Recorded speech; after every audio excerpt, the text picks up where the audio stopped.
It's often said that the liberal international order is in crisis. But what is the liberal international order and what crisis are we facing? John Eikenberry argues that the liberal international order has two strands. The first is the nation-state system that goes back to the Treaty of Westphalia in 1648.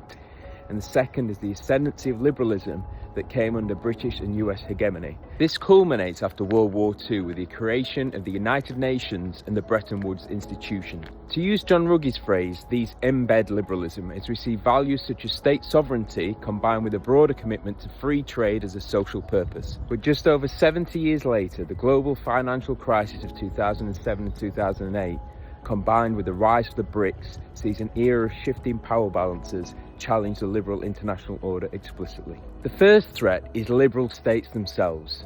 This is exemplified in Donald Trump as he threatens the authority of the United Nations and NATO and essentially trying to persuade American citizens that the liberal international order isn't serving the needs of the United States. This is part of a broader pattern emerging as liberal states turn inwards. Whether it's the UK with Brexit or the US with America First, it's liberal states often showing contempt for other liberal states. Second threat comes from revisionist states, with China and Russia at the vanguard of this.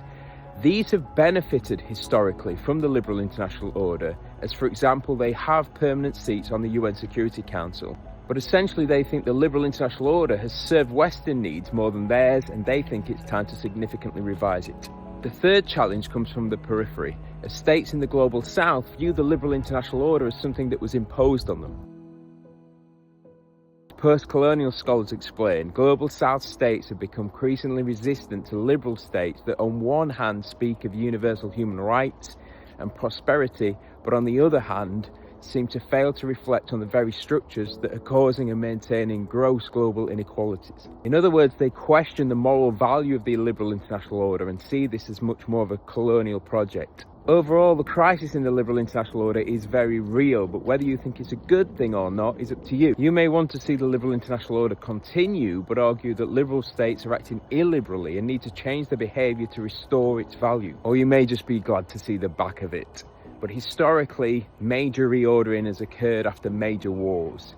And hopefully, if there is a transition to a new world order, this can happen with a pen rather than a bomb.